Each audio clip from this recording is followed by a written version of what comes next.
شرور أنفسنا ومن سيئات أعمالنا من يهد الله فلا مضل له ومن يضلله فلا هادي له وأشهد أن لا إله إلا الله وحده لا شريك له وأشهد أن محمدًا عبده ورسوله أما بعد فأعوذ بالله من الشيطان الرجيم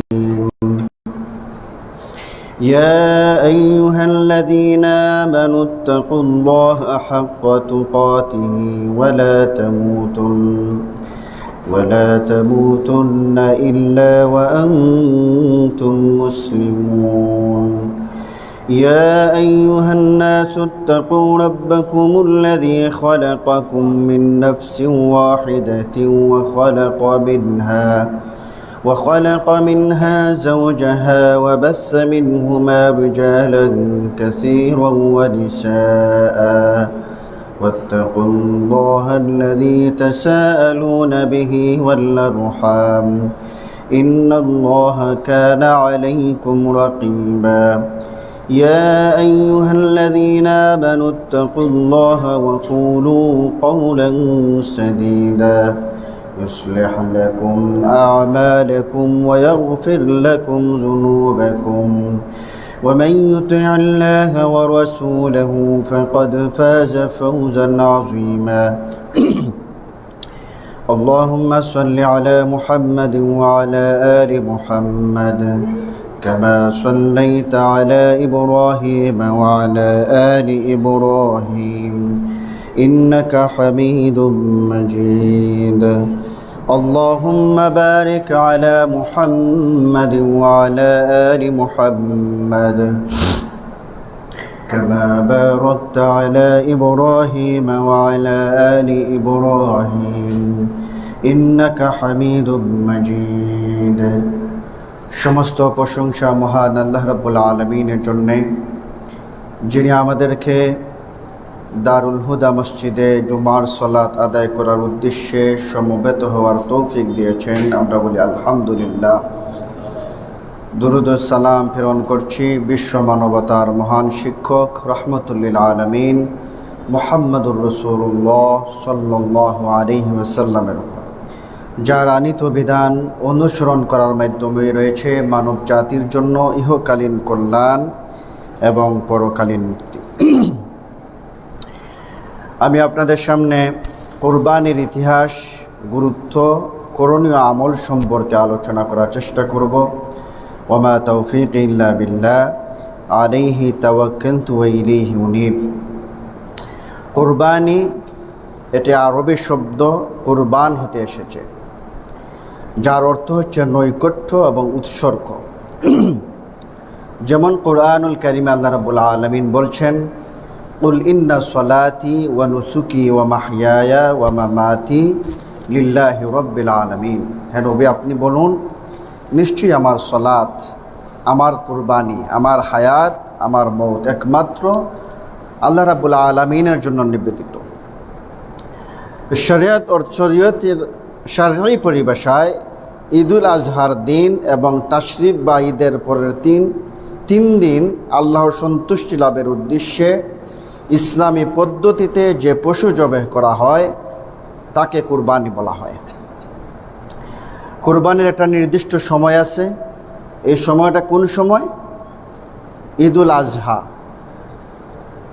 জিলহজ মাসের 10 তারিখ থেকে নিয়ে 13 তারিখ পর্যন্ত কুরবানি করা যায়।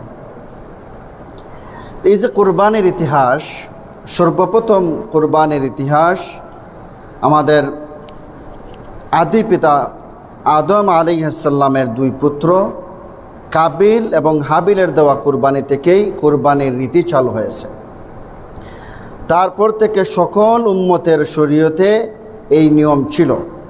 আমাদের উপর যে কুরবানির বিধান নির্ধারিত হয়েছে তা হলো মূলত ইব্রাহিম আলাইহিস সালাম তার সন্তান ইসমাইল আলাইহিস সালামকে কুরবানি করার জন্য যে আল্লাহ রাব্বুল আলামিনের উদ্দেশ্যে তিনি নিয়ে গিয়েছিলেন, এর পরিবর্তে যে পশু এসেছে এটা থেকে এই প্রথা চালু হয়েছে।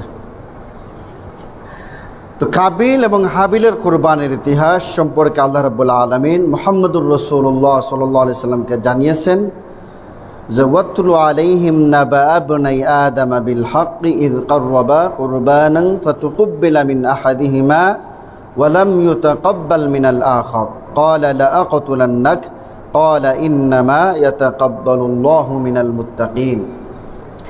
আদম আলাইহিস সালামের সময়ে জোড়া করে সন্তান হতো এবং জোড়া করে সন্তান, এই একটা ছেলে একটা মেয়ে, এই এক ছেলে জোড়ার এক মেয়ে এক ছেলে বিবাহ বন্ধনে আবদ্ধ হওয়া হারাম ছিল, আর অন্য জোড়ার আরেক মেয়ের সাথে বিবাহ বন্ধন হওয়া হালাল ছিল, এটা নিয়ম ছিল। তো এখানের মধ্যে হাবিলের যে বোন, যমজ বোন, এটা সুন্দরী ছিল না। কাবিলের যে বোন ছিল যমজ, ওইটা সুন্দরী ছিল। তখন কাবিল বলল যে কাবিল তার আপন বোনকে বিবাহ করবে, এটা নিয়ে বায়না ধরল। তখন আদম আলাইহিস সালাম বললেন যে তোমরা আল্লাহর নামে কুরবানি করো। হাবিল মোটা তাজা পশু কুরবানি দিল, আর কাবিল সে কৃষিকাজ করতো, কৃষি পণ্য কোরবানি দিল। তো হাবিলের কোরবানি কবুল হলো, কাবিলের কোরবানি কবুল হয় নাই। এটা থেকে কোরবানির প্রথম ইতিহাস। তারপরে আমাদের যে কোরবানি, এটা হচ্ছে ইব্রাহিম আলাইহিস সালাম তার সন্তান ইসমাইল আলাইহিস সালামকে কোরবানির ইতিহাস। ইব্রাহিম আলাইহিস সালামের জীবন, পুরোটা জীবন অনেক বড় বড় পরীক্ষা দিয়েছেন। ইব্রাহিম আলাইহিস সালাম যখন তিনি তাওহীদের দাওয়াত যখন দেন, তখন ওনার স্ত্রী সারা আলাইহিস সালাম এবং ওনার ভাতিজা আর কেউ ওনার সঙ্গে ছিল না, সমাজ সঙ্গে ছিল না, পরিবার সঙ্গে ছিল না, বাবা সঙ্গে ছিল না। কিন্তু তাওহীদের দাওয়াত দিতে গিয়ে তিনি পিছপা হন নাই, তিনি বিন্দুমাত্র শিরিকের সাথে আপোষ করেন নাই। শিরিককে বিন্দুমাত্র এক মুহূর্তের জন্য ইব্রাহিম আলাইহিস সালাম মেনে নেন নাই। জীবনের প্রথম দিকে তিনি তাওহীদের দাওয়াত দিতে গিয়ে তিনি সমাজ থেকে বিতাড়িত হয়েছেন। তাওহীদের দাওয়াত দিতে গিয়ে তিনি অগ্নিকুণ্ডে নিক্ষিপ্ত হয়েছেন। আল্লাহ রাব্বুল আলামিন ওনাকে রক্ষা করেছেন। এভাবে বিভিন্ন সময় বিভিন্ন পরীক্ষা দিয়েছেন।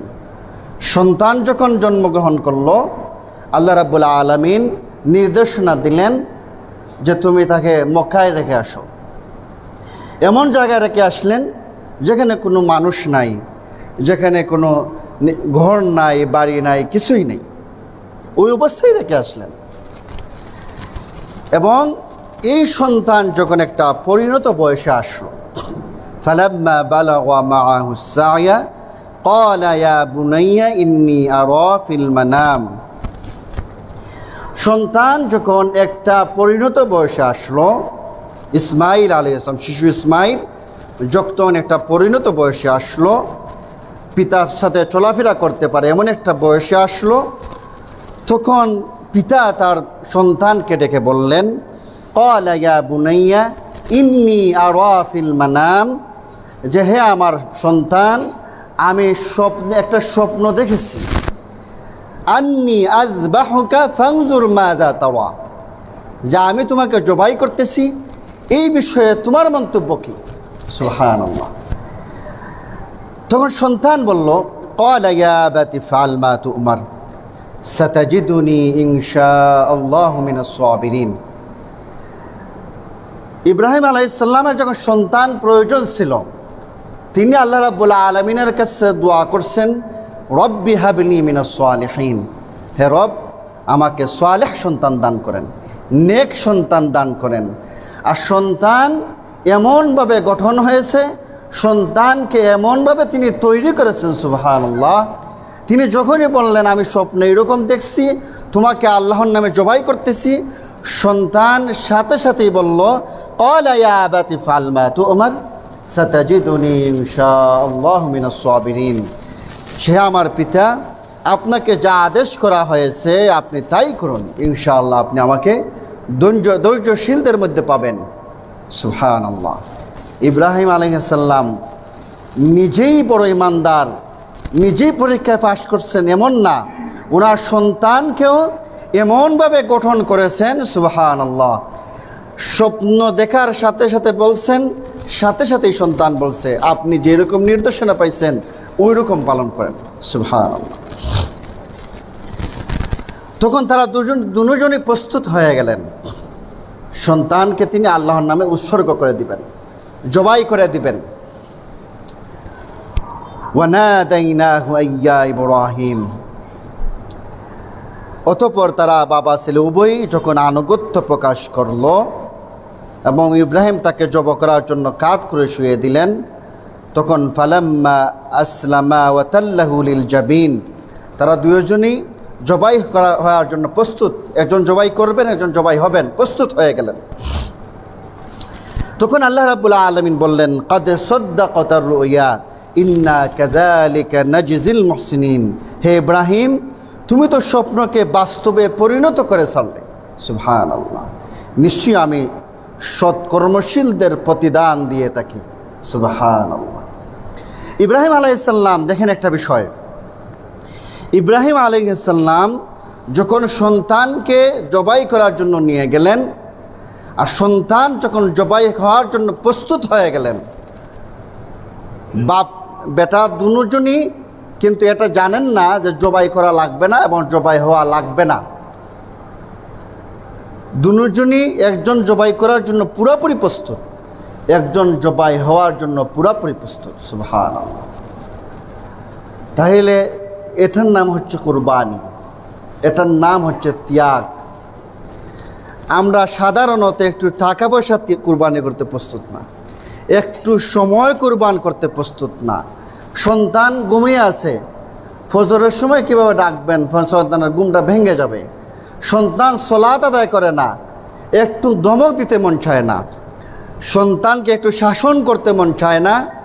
আর ইব্রাহিম আলাইহিস সালাম সন্তানকে আল্লাহ রাব্বুল আলামিনের উদ্দেশ্যে জবাই করার জন্য প্রস্তুত হয়ে গেছে। তাহলে এটা কীরকম কুরবানি? তাহলে ওই রকম ঈমান আমাদের গড়ে তুলতে হবে যে আল্লাহ রাব্বুল আলামিনের উদ্দেশ্যে আমরা আল্লাহ রাব্বুল আলামিনকে সন্তুষ্ট করতে গিয়ে, আল্লাহর আনুগত্য করতে গিয়ে যত ধরনের কুরবানি করা প্রয়োজন তত ধরনের কুরবানি যাতে আমরা করতে পারি। তো আমরা এখান থেকে জানলাম যে ফালাম্মা বালাগা মাআহুস সা'য়া ক্বালা ইয়া বুনাইয়া ইন্নী আরা ফিল মানাম আন্নী আযবাহুকা ফানজুর মাযা তারা। যে সন্তান যখন একটা পরিণত বয়সে আসলো, ইব্রাহিম আলাইহিস সালাম স্বপ্ন দেখলেন, তার সন্তানকে বললেন, আর সন্তান প্রস্তুত হয়ে গেল। এটা হচ্ছে কোরআনের ভাষ্য। আমাদের সমাজে ইব্রাহিম আলাইহিস সালামের ইতিহাস নিয়ে অনেক মিথ্যা কাহিনী আছে, এটাও আমাদের জানা প্রয়োজন। যে ইব্রাহিম আলাইহিস সালামকে স্বপ্নে দেখানো হলো তোমার প্রিয় বস্তু কুরবানি করো। কোরআন কি বলছে? সরাসরি সন্তানকে কুরবানি করার কথা ইব্রাহিম আলাইহিস সালাম স্বপ্নে দেখছেন। অথচ আমাদের সমাজে হুজুররা ওয়াজ করতেছে, ঈদের সময় আসলে ওয়াজ করে যে তোমার প্রিয় বস্তু কুরবানি করো, তোমার প্রিয় বস্তু কুরবানি করো। তখন তিনি 100 উট কুরবানি করলেন। আবার একই স্বপ্ন দেখানো হলো তিনি 100 দুম্বা কুরবানি করলেন। আবার একই স্বপ্ন দেখানো হলো তিনি গভীরভাবে চিন্তা করে দেখলেন তার সবচেয়ে প্রিয় হচ্ছে তার সন্তান ইসমাইল আলাইহিস সালাম। এটা মিথ্যা বানোয়াট কাহিনী। এটা কোরআনের সাথে সাংঘর্ষিক কিনা? কোরআনের সাথে সাংঘর্ষিক। কোরআনের সাথে সাংঘর্ষিক বক্তব্য আমাদের সমাজে এরকম প্রচার করতেছে।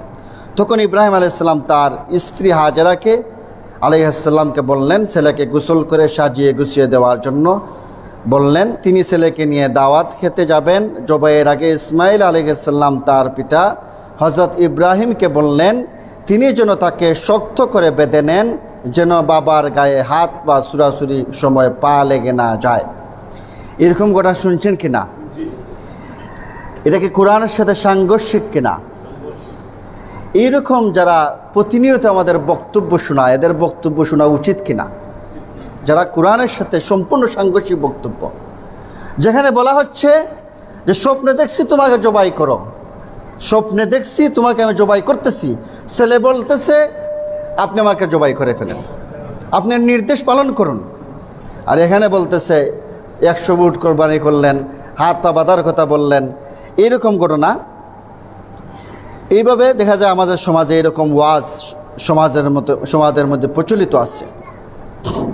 ইব্রাহিম আলাইহিসসালামকে স্বপ্নে তার প্রিয় বস্তু কুরবানি করতে বলা হয়, অথচ আয়াত বলছে তিনি তার সন্তান ইসমাইল আলাইহিসসালামকে জবে করতে বলছেন, জবে করতে দেখছেন। তাহলে সাংঘর্ষিক বক্তব্য। প্রিয় বস্তু কোরবানি দেখার স্বপ্ন তিনি পরপর 3 দিন দেখেন, এটাও মিথ্যা বানোয়াট কথা। স্বপ্নে তিনি 100 উট 100 দুম্বা কোরবানি করেন, এটাও মিথ্যা বানোয়াট কথা। 3য় দিন তিনি বুঝতে পারেন প্রিয় বস্তু হলো ইসমাইল আলাইহিসসালাম, এটাও বানোয়াট কথা। এরকম ইব্রাহিম আলাইহিসসালামকে নিয়ে অনেক বানোয়াট কথা আছে। যখন জবাই করতে যখন নিছেন অনেক কথা আছে এরকম ওয়াজের মধ্যে, খুব সাজাইয়া বলে যে ফেরেশতারা তাকাইয়া আছেন আল্লাহ কীভাবে জবাই করতেছে। তারপরে দেখা যায় আল্লাহ ছুরির নির্দেশ দিয়া দিচ্ছেন যে ছুরি তুমি খাটিও না, এবং ইব্রাহিম আলাইহিসসালাম খাটার জন্য তিনি একবারে পুরা শরীর দিয়া বর দিচ্ছেন। এগুলো সবই বানোয়াট কথা। তিনি যখন জবাই হওয়ার জন্য প্রস্তুত হয়ে গেছেন, আর ইব্রাহিম আলাইহিসসালাম যখন জবাই করার জন্য প্রস্তুত হয়ে গেছেন, আল্লাহ ডাক দিয়ে দিচ্ছেন যে ওয়ানাদাইনাহু ইয়া ইব্রাহিম قد صدقت الرؤيا إنا كذلك نجزي المحسنين। তাইলে ইব্রাহিম আলাইহিসসালাম ছুরি লাগানো লাগে নাই, শুরু থেকে জবাব আসছে, এরকম যত কাহিনী আছে মিথ্যা কাহিনী। নবীদের ব্যাপারে অসংখ্য মিথ্যা কাহিনী আমাদের সমাজে প্রচলিত আছে। এই জন্য আপনি যখন কথা শুনবেন, যারা কোরআন এবং সহিহ হাদিসের উদ্ধৃতি দিয়ে কথা বলে তাদের কথা শুনবেন। যারা বক্তব্য দেওয়ার সময় কোরআনের আয়াত নাই, রাসূলুল্লাহ সাল্লাল্লাহু আলাইহি ওয়াসাল্লামের হাদিস নাই, সত্য মিথ্যা যাচাই করে না, মুখে যা আছে তাই বলতে থাকে, ওই সমস্ত হুজুরদের বক্তব্য শুনবেন না। এরা বিভ্রান্ত, এরা নিজেরা বিভ্রান্ত, এরা মানুষকে বিভ্রান্ত করে। এরা নিজেরা জাহান্নামের দিকে যাচ্ছে, মানুষকেও তারা জাহান্নামের দিকে নিয়ে যাচ্ছে। তো কুরবানির গুরুত্ব কি? কুরবানির সুন্নত কোন ইমাম বলছেন কোরবানি সুন্নত, কোন ইমামগণ বলছেন কোরবানি করা ওয়াজিব। তবে বিশুদ্ধ মত হচ্ছে কোরবানি করা সুন্নত। তবে এটা গুরুত্বপূর্ণ একটি আর্থিক ইবাদত। কুরবানি এটা গুরুত্বপূর্ণ একটা ইবাদত। ওয়ালিকুল্লি উম্মাতিন জাআলনা মানসাকান লিয়াযকুরু ইসমাল্লাহি আলা মা রাযাকাহুম মিন বাহিমাতিল আনআম। আর আমরা প্রত্যেক সম্প্রদায়ের জন্য কুরবানির নিয়ম করে দিয়েছি, যাতে আমি তাদের চতুষ্পদ জন্তু হতে যে রিজিক দিয়েছি সেগুলোর উপর আল্লাহর নাম উচ্চারণ করে। যার সামর্থ্য আছে, যার অবস্থা আছে, সে কুরবানি করবে। আল্লাহ তার রাসূল সাল্লাল্লাহু আলাইহি ওয়াসাল্লামকে লক্ষ্য করে বললেন, ফাসল্লি লিরাব্বিকা ওয়ানহার, সুতরাং তুমি তোমার রবের উদ্দেশ্যে সালাত আদায় করো এবং কুরবানি করো। আবু হুরায়রা রাদিয়াল্লাহু তাআলা থেকে বর্ণিত, রাসূলুল্লাহ সাল্লাল্লাহু আলাইহি ওয়াসাল্লাম বলেছেন, সামর্থ্য থাকা সত্ত্বেও যে ব্যক্তি কুরবানি করে না, সেজন্য অবশ্যই আমাদের মুসল্লায় বা ঈদের মাঠের নিকটবর্তী না হয়। এই জন্য যাদের সামর্থ্য আছে তারা কুরবানি করবে, তারা পশু জবাই করবে। এই ব্যাপারে দেখেন কত সতর্ক করছেন যে সামর্থ্য থাকা সত্ত্বেও যে ব্যক্তি কুরবানি করে না, সেজন্য আমাদের মুসল্লায় ঈদের মাঠের নিকটবর্তী না হয়। এই জন্য এটা সুন্নাত হলেও এটা গুরুত্বপূর্ণ সুন্নাত। বিদায় হজ্জে আরাফাতের মাঠে জনসম্মুখে রাসূলুল্লাহ সাল্লাল্লাহু আলাইহি ওয়াসাল্লাম বলেছিলেন, হে লোক সকল, প্রতি বছর প্রতিটি পরিবারের পক্ষ হতে কুরবানি রয়েছে। কুরবানি হলো আমাদের পিতা ইব্রাহিম আলাইহিস সালাম ও আমাদের নবী মুহাম্মদুর রাসূলুল্লাহ সাল্লাল্লাহু আলাইহি সাল্লামের সুন্নতে মুআক্কাদা। আর যে কুরবানি করতে সামর্থ্য রাখে তার জন্য এটি পরিত্যাগ করাকে অপছন্দ করা হয়েছে। একটি ছাগল একটি পরিবারের জন্য যথেষ্ট। আচ্ছা, এখানে একটা বিষয়, আমাদের সমাজে কিছু সুশীল ব্যক্তি বাইর হয়েছে। তারা বলতেছে, আচ্ছা আমরা কুরবানি দেওয়ার সময় গরুই কেন কুরবানি দিতে হবে? আসলে তো রাসূলুল্লাহ সাল্লাল্লাহু আলাইহি ওয়াসাল্লাম তো গরু দিতেন না। আমাদের সমাজে গরু প্রচলিত বেশি, গরু হয়তো 1-2 দিন হয়তো তিনি খাইছেন, কিন্তু এটা দলিল দিতে গিয়া বলে যে গরু কেন কুরবানি দিতে হবে। অনেক দায়ী ব্যক্তিও আছে এরকম বলে যে গরু কেন কুরবানি দিতে হবে। গরু তো এমন কিছু না যে গরু দিতেই হবে, এরকম তো কিছু না। দুম্বা দেওয়া যায়, খাসি দেওয়া যায়, অনেক কিছু দেওয়া যায়, এরকম আছে না? বলে না যে গরু কেন দিতে হবে। কারণ আমাদের প্রতিবেশী অনেক হিন্দু ভাই আছে, সে তো মনোক্ষুণ্ণ হচ্ছে, সে এই গরুটাকে মা বলতেছে আর আমি জবাই করে ফেলতেছি, তাইলে আমি তো তার আঘাত দিতেছি, এরকম কথা বলে না? আছে কিনা এরকম কথা? আমাদের সমাজে আমরা যেমন ভারতবর্ষ, আমাদের সমাজে গরুটাকে পবিত্র মনে করা হয়, গরুটাকে পূজার একটা বিষয় মনে করা হয়, গরুকে পূজা করা হয়, পূজনীয় ইবাদত, গরুর ইবাদত করা হয়। দেখেন, যেই সমাজের মধ্যে গরুর পূজা করা হয় না, গরুকে আলাদা ভক্তি করা হয় না, সেই সমাজের মধ্যে গরু কুরবানি দেওয়া না দেওয়া কোনো অসুবিধা নাই, এটা বৈধ ব্যাপার। যেমন আপনি পশ্চিমা বিশ্বে যান, সেখানে গরুকে পূজা করা হয় না, গরুকে শ্রদ্ধা করা হয় না, ওই সমাজের মধ্যে আপনি গরু কুরবানি করাটা বৈধ একটা ব্যাপার। কিন্তু এই সমাজের মধ্যে, যেই সমাজের মধ্যে গরুকে পূজা করা হয়, গরুকে রব বানায় আনিছে, গরুকে মাবুদ বানায় আনিছে, গরু একটা শিরকের একটা বিষয়।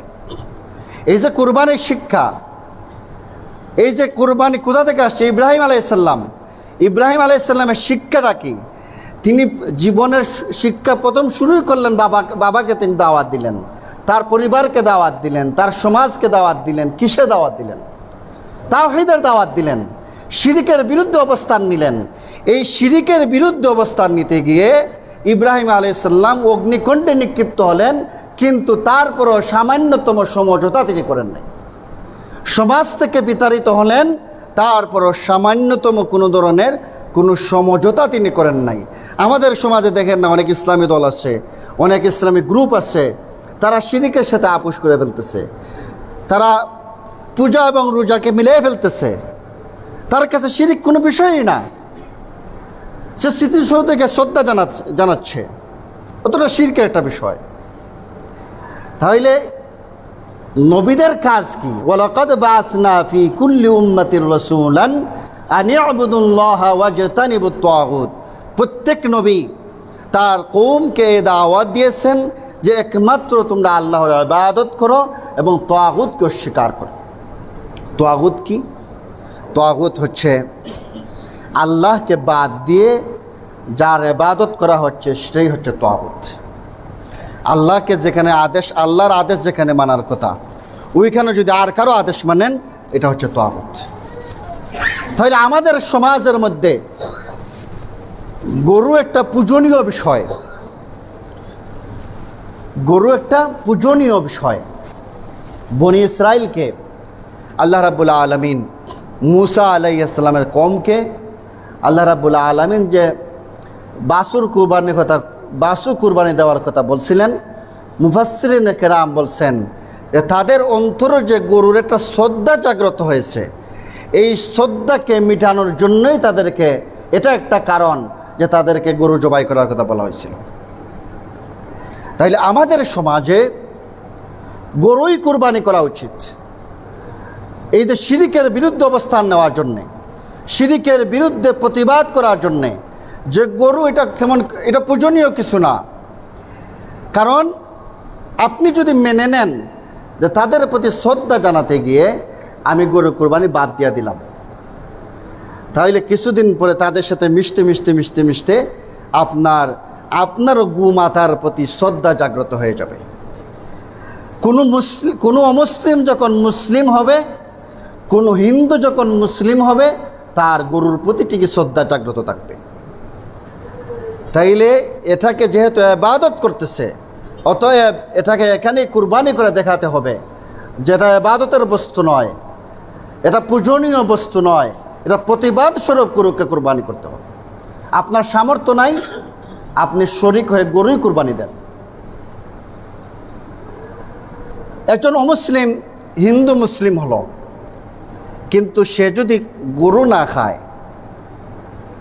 সে কিন্তু গরু যদি সে মনে করে যে না খাওয়াটা আসলে অপছন্দীয় বিষয়, অথবা গরুটা শ্রদ্ধার বিষয়, এতদিন শ্রদ্ধা করে আসছি, কিভাবে গরু খায়, সে কি মুসলিম হতে পারবে? রাসূলুল্লাহ সাল্লাল্লাহু আলাইহি সাল্লাম বলছেন, মান সাল্লা সালাতানা ওয়াস্তাকবালা কিবলাতানা ওয়া আকালা যাবিহাতানা, মুসলিম খেয়ে যা আমাদের সাথে সালাত আদায় করে, আমাদের কিবলা হয়ে সালাত, কিবলামুখে সালাত পড়ে, মান সাল্লা সালাতানা ওয়াস্তাকবালা কিবলাতানা ওয়া আকালা যাবিহাতানা, আমাদের জবাই করা পশু খায়। তাহলে ভারতবর্ষে যারা আমরা আছি, আমাদের এটার বিরুদ্ধেই আমাদের প্রতিবাদ করতে হবে। যেটা গরু পূজনীয় বিষয় না, গরুর মালিকের পূজা করতে হবে, গরুর মালিকের ইবাদত করতে হবে, গরুকে শ্রদ্ধা জানালে হবে না। যেখানে যেখানে আল্লাহর আনুগত্য আছে, এখানের মধ্যে আল্লাহর আনুগত্যকে বাদ দিয়ে এখানের মধ্যে সমঝোতা করার অথবা সহানুভূতিশীল হওয়ার কোনো সুযোগ নাই। মুমিন সে সর্বপ্রথমে প্রায়োরিটি দিবে আল্লাহর আনুগত্যের।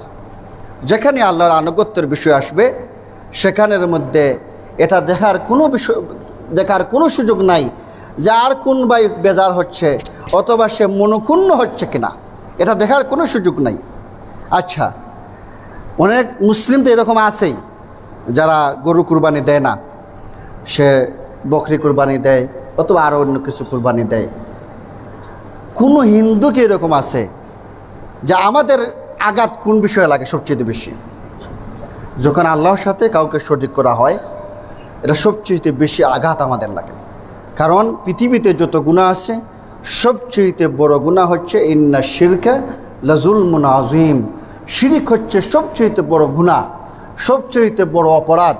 আমাদের যে আঘাত লাগে এই শিরিক করলে, আমরা যে মনক্ষুণ্ণ হই, আমাদের যে খারাপ লাগতেছে শিরিক করার কারণে, সে কি এই জন্য শিরিক করা বাদ দিছে? সেই কি আমাদের খারাপ লাগে এই জন্য কি সে পূজা করা বাদ দিছে? সে বাড়াইয়া দিছে আরো। তাহলে আমাদের অবস্থা কি হয়েছে? আমরা গায়রতহীন হয়ে গেছি, আমাদের গায়রত নাই। এইভাবে আমরা তাওহীদকে ছেড়ে দিয়েছি, শিরিক এবং তাওহীদকে গুলায় ফেলছি। এই জন্য একজন ইমানদার সর্বক্ষেত্রে সে আল্লাহর আনুগত্য করবে এবং আল্লাহর আনুগত্য করতে গিয়ে সে কোনো ধরনের আপোষ করবে না। আচ্ছা, আমাদের সমাজে আমাদের চতুর্দিকে যত অমুসলিম আছে, আমরা কি কোনো সময় দাওয়াত দিয়েছি? দাওয়াত দেওয়া কি আমাদের কর্তব্য না? আমরা কি কখনো দাওয়াত নিয়ে গেছি?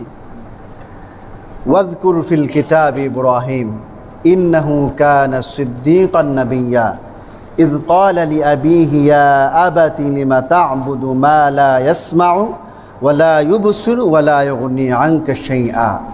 ইব্রাহিম আলাইহিস সালাম তার বাবাকে বললেন, আপনি এমন বস্তুর কেন ইবাদত করেন যেই বস্তু আপনার কোনো উপকার করতে পারে না, যেই বস্তু আপনার কথা শুনবে না, দেখে না, কোনো উপকার করার ক্ষমতা রাখে না, কেন আপনি এটার ইবাদত করেন?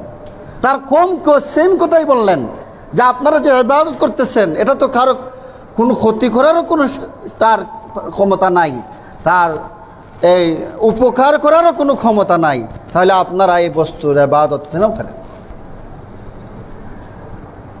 আমরা তো আমাদের কোনো প্রতিবেশীকে দাওয়াত দেইনি, অথচ আল্লাহ রাব্বুল আলামিন বলছেন, ইয়া আইয়ুহাল্লাযীনা আমানু কু আনফুসাকুম ওয়া আহলিকুম নারা, যে হে ইমানদারেরা, তোমরা নিজেরা জাহান্নামের আগুন থেকে বাঁচো, তোমাদের আহাল পরিবারকে জাহান্নামের আগুন থেকে বাঁচাও। অথচ আমরা কোনোদিনই দাওয়াত দেই নাই। আমাদের হিন্দুদের সাথে বন্ধুত্ব আছে। বন্ধুত্ব কিসের জন্য? ব্যক্তিত্ব বিসর্জন দিয়ে বন্ধুত্ব। وَيَوْمَ يَعُضُّ الظَّالِمُ عَلَى يَدَيْهِ يَقُولُ يَا لَيْتَنِي اتَّخَذْتُ مَعَ الرَّسُولِ سَبِيلًا يَا وَيْلَتَى لَيْتَنِي لَمْ أَتَّخِذْ فُلَانًا خَلِيلًا। সেদিন হাত কামড়াতে থাকবে যে আমি কেন মুহাম্মদুর রাসূলুল্লাহ সাল্লাল্লাহু আলাইহি ওয়াসাল্লামের আনুগত্য করলাম না, অনুসারী হলাম না। ইয়া ওয়াইলাতা লাইতানি লাম আত্তাখিজ ফুলানান খলিলা, আমি কেন অমুককে বন্ধু হিসাবে গ্রহণ করলাম। হিন্দুর সাথে বন্ধুত্ব করে পূজা দেখতে যায়, কিন্তু হিন্দুর সাথে বন্ধুত্ব করে সে ইসলামী হালাকায় তাকে নিয়ে আসতে পারে না। ব্যক্তিত্বহীন মুসলিম, গায়রতহীন মুসলিম, তার মরে যাওয়া ভালো, তার বেঁচে থাকার চাইতে মরে যাওয়া ভালো। এই সমস্ত 3 নম্বর শ্রেণীর যুবক দিয়ে ইসলামের কোনো ফায়দা হবে না। এই জন্য মুসলিমরা সর্বত্র মার খাচ্ছে, এই জন্য মুসলিমরা সর্বত্র নির্যাতিত, নিপীড়িত। আফাতুমিনুনা বিবা'দিল কিতাবি ওয়া তাকফুরুনা বিবা'দ ফামা জাযাউ মান ইয়াফআলু যালিকা মিনকুম ইল্লা খিজয়ুন ফিল হায়াতিদ দুনিয়া ওয়া ইয়াউমাল কিয়ামাতি ইউরাদ্দুনা ইলা আশাদ্দিল আযাব। যারা কোরআনের কিছু কথার প্রতি ঈমান আনে, কিছু কথাকে অস্বীকার করে, যারা কোরআনকে তার সুবিধা মতো মানে, সুশীলতার সহিত মানতেছে, সামাজিকতা মেনটেন করে কোরআন মানতেছে, যেখানে যেখানে তার সুবিধা হয় ওই সমস্ত জায়গায় ইসলাম মানতেছে, ওই সমস্ত জায়গায় কোরআনকে মানতেছে। যেখানে তার অসুবিধা হয়, গরু জবাই করলে তার হিন্দু বন্ধুর সাথে মনক্ষুণ্ণ হয়ে যাবে, এই জন্য সে গরু জবাই করে না। ইসলামের কথা বললে তার হিন্দু বন্ধুর সাথে তার সম্পর্ক ছিন্ন হয়ে যাবে, এই জন্য সে ইসলামের কথা বলে না।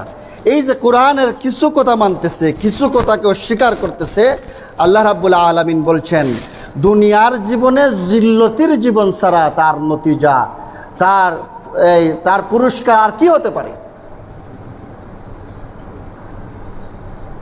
আল্লাহ রাব্বুল আলামিন অন্যত্র বলছেন ফালইয়াহদারিল্লাযীনা ইউখালিফুনা আন আমরিহিম আন তুসিবাহুম ফিতনাতুন আও ইউসিবাহুম আযাবুন আলীম। যারা মুহাম্মদুর রাসূলুল্লাহ সাল্লাল্লাহু আলাইহি ওয়াসাল্লামের মুখালিফ কাজ করবে তাদেরকে দুনিয়ার জীবনে ফিতনা পেয়ে বসবে, পেরেশানি পেয়ে বসবে। আবার ওয়ামান আ'রাদা আন যিকরি ফাইন্না লাহু মাঈশাতান দানকা ওয়া নাহশুরুহু ইয়াওমাল কিয়ামাতি আ'মা। যারা কোরআনকে ছেড়ে দেয়, আল্লাহর জিকিরকে ছেড়ে দেয়, আল্লাহর আনুগত্যকে ছেড়ে দেয়, এদেরকে সংকুচিত জীবন দান করা হবে। ভারতের মুসলিমদের অবস্থা দেখেন, বেশি অংশ মুসলিম শিরকে আক্রান্ত, বেশি অংশ মুসলিম কোরআনকে ছেড়ে দিয়েছে, এই জন্য তাদের জিল্লতের জীবন। আমাদের বাংলাদেশের মুসলিমদের অবস্থা দেখেন, বেশি অংশ মুসলিম জিল্লতের জীবন, সংকীর্ণ জীবন, অপমানের জীবন, কোরআনকে ছেড়ে দেওয়ার কারণে। তো ইব্রাহিম আলাইহিস সালাম যে কুরবানি শিক্ষা দিয়েছেন, যে তাওহীদের কথা বলতে গিয়ে, শিরকের বিরুদ্ধে অবস্থান নিতে গিয়ে পুরাটা সমাজ যদি আমাকে মেনে না নেয়, পুরাটা সমাজ যদি আমাকে বয়কট করে ফেলে, আমি পুরাটা সমাজের বিরুদ্ধে চলে যাব, কিন্তু তাওহীদের ব্যাপারে, শিরকের ব্যাপারে কোনো আপোষ করব না। একা থাকবেন কিন্তু পুরাটা কোরআন মেনে চলবেন, আল্লাহর ব্যাপারে কোনো ধরনের কোনো ছাড় দিবেন না, তাওহীদ এবং শিরকের ব্যাপারে কোনো ছাড় দিবেন না। এটাই কুরবানির শিক্ষা। আল্লাহ রাব্বুল আলামিন আমাদেরকে মেনে চলা তৌফিক দান করুন, আমরা বলি আমিন। এই যে জিল্লতির জীবন, এই জন্যে আমাদের এই জিল্লতির জীবন। আমরা কোরআনকে ছেড়ে দিয়েছি, আমরা সুন্নাহকে ছেড়ে দিয়েছি, এই জন্যে এটা আল্লাহর কথা, আল্লাহর কথা মিথ্যা হতে পারে না। وَيَوْمَ يَعُضُّ الظَّالِمُ عَلَى يَدَيْهِ يَقُولُ يَا لَيْتَنِي اتَّخَذْتُ مَعَ الرَّسُولِ سَبِيلًا يَا وَيْلَتَى لَيْتَنِي لَمْ أَتَّخِذْ فُلَانًا خَلِيلًا। সেই দিন সে হাত কামড়াতে থাকবে যে আমি তাকে বন্ধু হিসাবে কেন গ্রহণ করলাম।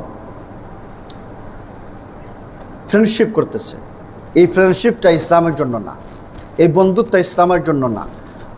এই যে সমস্ত ছেলে মেয়েরা ফ্রেন্ডশিপ করতেছে, মেয়ে মেয়ের সাথে, ছেলে ছেলের সাথে, আরেকটা বিষয় আপনি দেখবেন বিশৃঙ্খ সর্বত্র ছড়িয়ে গেছে এটা। এর জন্য এই যে আপনার পরিবারের সাথে, পরিবারের দিকে মনোযোগ দিতে হবে। আপনার মেয়ে কার সাথে মিশতেছে, কোথায় যাচ্ছে, কি করতেছে। পরিবারের মধ্যে হালাকা চালু করতে হবে। কোরআন এবং সুন্নাহর হালাকা পরিবারের মধ্যে চালু করতে হবে, নতুবা আপনি ধ্বংস হয়ে যাবেন। আমাদের মুসলিম মেয়েদেরকে টার্গেট করে করে তারা প্রেমের ফাঁদে ফেলতেছে। তারপরে আপনার মেয়ের সাথে এরকম কাজ করবে, কাজ করে সে ভিডিও ফুটেজ নেবে, তার গ্রুপে সে সরাইয়া দিবে। এইভাবে মুসলিম মেয়েদেরকে টার্গেট করে করে এরকম কাজ করতেছে। অনেক সময় দেখা যায় মুসলিম মেয়ে ইচ্ছা করে তার প্রেমের ফাঁদে পড়ে। অনেক মেয়ে ইচ্ছা করেই তার প্রেমের ফাঁদে পড়ে। আবার আরেক দিকে বিপরীত ঘটনাও আছে। তারা সেহের করার মাধ্যমে, ব্ল্যাক ম্যাজিক করার মাধ্যমে মেয়েদেরকে সে জাদু করে তাদের আয়ত্তে নিয়ে আসতেছে, এরকম কাজও করতেছে। এই জন্য আমাদের সতর্ক হতে হবে। আর এমন বন্ধুত্ব, যেই বন্ধুত্ব আপনার জাহান্নামে যাওয়ার কারণ, এই বন্ধুত্ব করে আমার ফায়দা আছে? এই বন্ধুত্ব করে তো আপনি জাহান্নাম ক্রয় করে নিচ্ছেন। তার সাথে আপনার সম্পর্ক হতে পারে দাওয়া দেওয়ার জন্যে, তাকে দ্বীনের দিকে ফিরে নিয়ে আসার জন্যে, দাওয়া দেওয়ার জন্যে, তাওহীদের শিক্ষা দেওয়ার জন্যে, তাকে শিরক থেকে বাঁচানোর জন্য তার সাথে সম্পর্ক হতে পারে। এদিকে আমাদের খেয়াল রাখতে হবে। আমরা ঘুমাই আছি আর চতুর্দিকে দেখেন আমরা কীরকম সুশীলতার বক্তব্য দেই, আর ওইদিকে আপনি পশ্চিমবঙ্গের হিন্দু নেতৃবৃন্দের বক্তব্য শুনেন, ভারতের বিভিন্ন জায়গায় হিন্দু নেতৃবৃন্দের বক্তব্য শুনেন, কীরকম মুসলিমকে অপমান করে কথা বলে। ন্যূনতম কোনো শ্রদ্ধাবোধ তাদের মধ্যে নাই। কীরকম নির্যাতন নিপীড়ন তারা করে। অতএব আমাদের কর্তব্য আছে, আমরা তাদের প্রতি নির্যাতন করব না, নিপীড়ন করব না, তাদেরকে আমরা জুলুম করব না। এই শিক্ষা আমাদের কোরআন আমাদের দেয় না, আল্লাহ আমাদের এই শিক্ষা দেন নাই, রাসূলুল্লাহ সাল্লাল্লাহু আলাইহি ওয়াসাল্লাম আমাদের শিক্ষা দেন নাই। তবে আমাদের কর্তব্য আছে, আমাদের সজাগ দৃষ্টি রাখতে হবে। আমার পরিবারের দিকে সজাগ দৃষ্টি রাখতে হবে। আমার সন্তান কার সাথে মিশতেছে, আমার মেয়েটা কার সাথে মিশতেছে, এই জন্য পরিবারের মধ্যে পর্দা করতেছে কিনা, এটা আপনি সজাগ দৃষ্টি রাখতে হবে। কলেজে এমনি ছেড়ে দিবেন না, কোথায় গিয়ে কার সাথে মিশতেছে আপনি খবর রাখতে হবে। এবং এই যে আমরা দাওয়া ছেড়ে দিয়েছি, আমরা যে দাওয়া দেই না, আমরা যে দাওয়া ছেড়ে দিয়েছি এই জন্য তারা দাওয়াত দিতেছে। আমরা তাওহীদের দাওয়াত ছেড়ে দিছি, তারা শিরকের দাওয়াত আমাদের দিতেছে। এই জন্য সূরা আল আসর আল্লাহ রাব্বুল আলামিন যে বলছেন যে সমস্ত মানুষই ক্ষতিগ্রস্ত, 4 ধরনের মানুষ ব্যতীত। এই 4টা গুণ কি? ঈমান, আমলে সালেহ, মানুষকে হকের দিকে আহ্বান করা, একে অপরকে সবরের উপদেশ দেওয়া। এই যে হকের দিকে আহ্বান করা, আমরা এটা ছেড়ে দিয়েছি। এই জন্য আমরা ক্ষতিগ্রস্ত, এই জন্য আমরা লাঞ্ছিত, অপমানিত। আমার প্রত্যেকেই হকের দাওয়াত দিতে হবে, প্রত্যেকেই মানুষকে শিরক থেকে ফিরে আনার জন্য ফিকির করতে হবে, তাওহীদের দিকে দাওয়াত দিতে হবে, এবং আমার ব্যক্তিত্ব বজায় রেখে চলতে হবে। আমার কাছে আসলে যেন সে তার সমস্ত শিরকি কাজ ছেড়ে দিয়ে চলে আসে। আমার সাথে ফ্রেন্ডশিপ করতে আসলে যেন তার শিরকি চিন্তা সব কিছু জেনে ফেলে দিয়ে আসে। আমি কেন তারটা গ্রহণ করব? আমাদের অনেক বন্ধু ছিল এরকম, দেখা গেছে বাল্য বন্ধু বিড়ি সিগারেট খায়, কিন্তু আমাদের সামনে আসছে কখনো বিড়ি সিগারেট খায় না। দৌড়াইলেই তো ওয়াজ শুনবে, আর দৌড়াইবে না। তো সে তার যত ধরনের নোংরা বিষয় আছে এগুলো সেরে আমাদের সাথে চলতে আসে। তো এরকম প্রত্যেকটা মুসলিম ব্যক্তিত্ববান হবে, প্রত্যেকটা মুসলিম গায়রতওয়ালা মুসলিম হবে। সে কোনো একটা সামান্যতম আল্লাহর বিরুদ্ধে কোনো কাজে সে সামান্যতম কোনো আপোষ করবে না। আর আমাদেরকে দাওয়া দিতে হবে। তো এই জন্যে আমাদের সজাগ দৃষ্টি রাখতে হবে, আমাদের পরিবারের দিকে সজাগ দৃষ্টি রাখতে হবে, আমাদের মেয়ে এবং ছেলেদের প্রতি সজাগ দৃষ্টি রাখতে হবে, এবং আমাদেরকে কোরআন এবং সুন্নাহর দিকে ফিরে আসতে হবে। নতুবা আমাদের মুক্তি নাই, নতুবা আমাদের জিল্লতের জীবন আসবে, নতুবা আমাদের সংকীর্ণতার জীবন আসবে। ওমান আ'রাদা আন যিকরি ফাইন্না লাহু মাঈশাতান দানকা, জিল্লতের জীবন আসবে। ওয়ানাহশুরুহু ইয়াওমাল কিয়ামাতি আ'মা, এবং আখিরাতের জীবনে অন্ধ অবস্থা আল্লাহ রাব্বুল আলামিন তুলবেন। তো আল্লাহ রাব্বুল আলামিন আমাদেরকে মানা তৌফিক দান করুন। আমরা বলি আমিন। ওয়া আখিরু দাওয়ানা আনিল হামদুলিল্লাহি রাব্বিল আলামিন।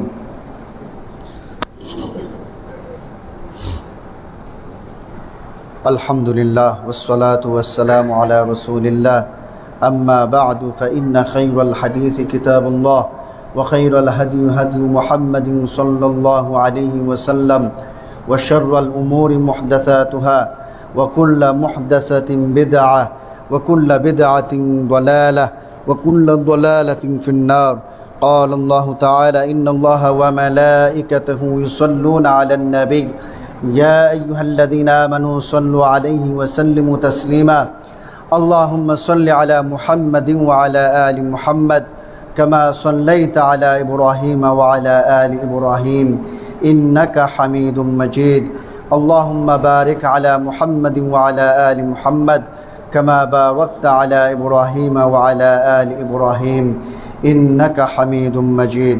আল্লাহ রাব্বুল আলামিন আমাদের জীবনের সমস্ত গুনাহ খাতা মাফ করে দেন, আমাদের ছোট গুনাহ মাফ করে দেন, আমাদের বড় গুনাহ মাফ করে দেন, আমাদের প্রকাশ্য গুনাহ মাফ করে দেন, আমাদের গোপন গুনাহ মাফ করে দেন।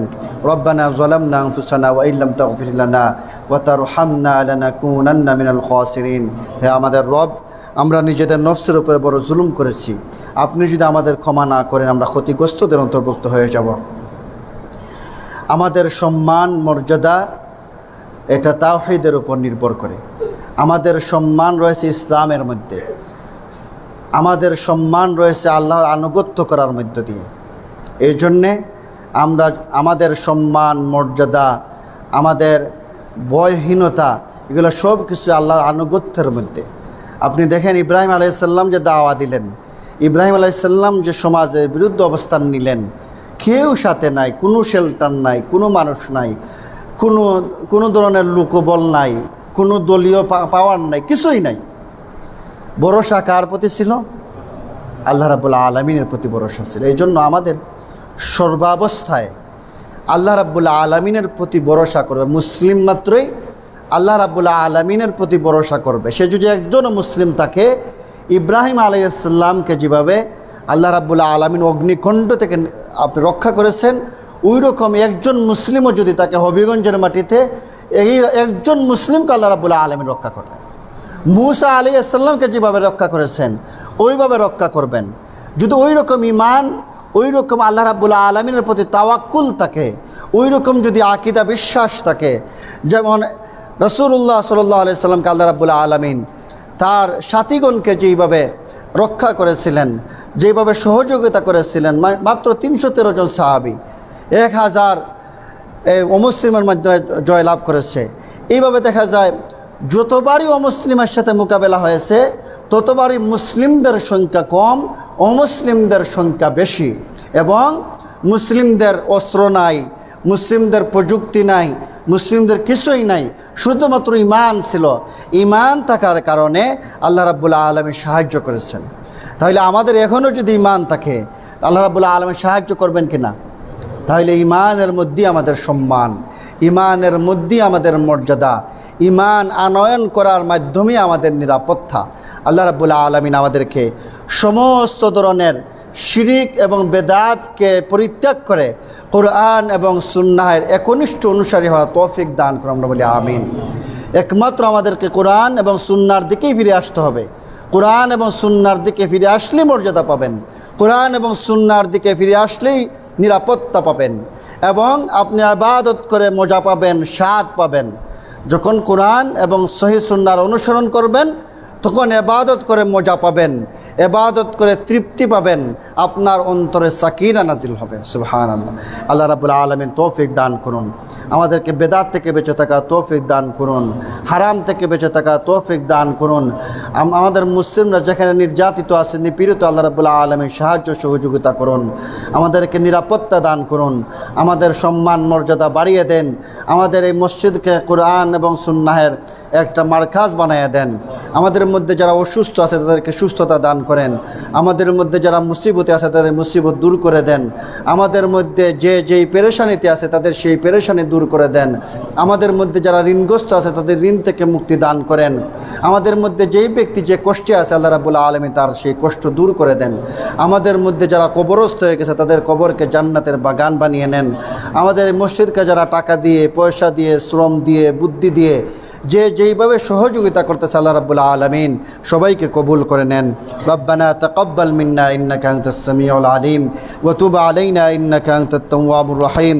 ইন্নাল্লাহা ইয়া'মুরু বিল আদলি ওয়াল ইহসান ওয়া ইতা'i যিল কুরবা ওয়া ইয়ানহা আনিল ফাহশাই ওয়াল মুনকারি ওয়াল বাগই ইয়া'iযুকুম লা'আল্লাকুম তাযাক্কারুন ফাযকুরুনি আযকুরুকুম ওয়াশকুরু লি ওয়া লা তাকফুরুন।